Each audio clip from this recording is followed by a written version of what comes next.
সারাদিন রোজা রেখে আমাদের মা বোনেরা গরমের ভিতরে চুলার সামনে বসে বসে যে ইফতারিগুলা বানায়, আমাদের তো ওনাদের প্রতি একটু মায়া থাকার দরকার আছে। আপনি আমি যেমন রোজাদার, ওনারাও তো রোজাদার। যেখানে গরমের মধ্যে আপনার আমার ডাক ফাইটা যায়, এসির নিচে বসে থাকি, পাকঘরে রান্না করে কোনো এসি তো দূরের কথা, একটা ফ্যানও, এদিকে বাহিরের গরম, এদিকে চুলার গরম, এদিকে রোজা। ওনারাও তো মানুষ, ওনাদের দিকে একটু দেখার খেয়াল করার দরকার। আল্লাহ তাআলা আমাদের সবাইকে মানুষ বানার তৌফিক দান করুন।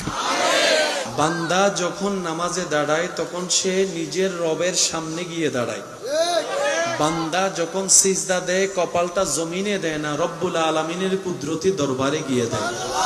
বান্দা যখন আলহামদুলিল্লাহ রব্বিল আলামিন পড়ে তখন সেই বান্দার সে তেলাওয়াতের উত্তরে রব্বুল আলামিন হামিদানি আব্দি বলে উত্তর দিয়ে কথা বলেন, সুবহানাল্লাহ। বান্দা যখন রুকুতে গিয়ে সুবহান রব্বিয়াল আযীম পড়ে তখন তার জীবনের গুনাহগুলা তার পিঠের উপর বোঝা হয়ে যায়। যখন সে সামিআল্লাহু লিমান হামিদা বলে উঠে সেই গুনাহগুলা ঝরে পড়ে যায়। সেই গুনাহ ঝরে পড়ে গেলে আপনি পবিত্র হয়ে যাচ্ছেন, নেককার হয়ে যাচ্ছেন। নামাজে দাঁড়ালে আপনার সওয়াব বাড়তেছে, নামাজে দাঁড়ালে আপনার গুনাহ কমতেছে। পেট তো কামড়াবে শয়তানের, সেজন্য শয়তান সবকিছু শুনাইলো, ফজরের আজানটা শুনতে দেয় না। শয়তান সবকিছু শুনতে দিল, ফজরের নামাজের জন্য উঠা অ্যালার্মটা সে শুনতে দেয় না। একটু খেয়াল করে দেখবেন, সারা রাত যদি আপনার ঘুম নাও আসে, আজান শোনার সাথে সাথে কেমন জানি শরীরটা একদম ছেড়ে দেয়, শক্তি পাওয়া যায় না, ক্লান্ত হয়ে যায়। এগুলো সবগুলো চালাকি হচ্ছে শয়তানের। সেজন্য রব্বুল আলামিন শয়তানের পরিচয় করিয়ে দিয়েছেন, হে আমার বান্দারা, আদুউম মুবিন, শয়তান প্রকাশ্য শত্রু। এই কথা মাথায় রাখবা, এই কথা তুমি জেনে রাখবা। তো মুমিনদের কাজ কি?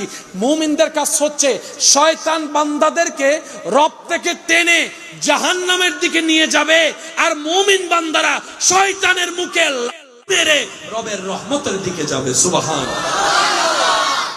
আর এই যুদ্ধকে বলা হয়েছে জিহাদে আকবর। বান্দা যখন শয়তানের মুখে লাথি মারে আল্লাহর রহমতের দিকে যায়, এটাকে বলা হয় বড় জিহাদ। বড় জিহাদ, বড় জিহাদ। আপনার গুনাহ করার সুযোগ আছে, মনও চাচ্ছে, হাতও আছে, পাও আছে, মুখও আছে, চোখও আছে, আপনি নিজেকে একটু সবর করে কন্ট্রোল করে ফেলেছেন, এটাও বড় জিহাদ। আপনার গালি দেওয়ার ক্ষমতা সামর্থ্য মুখে আছে, মনের মধ্যে গালি খুব সুন্দর করে আসতেছে, কিন্তু আপনি রবের সন্তুষ্টির জন্য হজম করে ফেললেন, গালি দিলেন না, এটাও বড় সবর, এটাও বড় জিহাদের অংশ।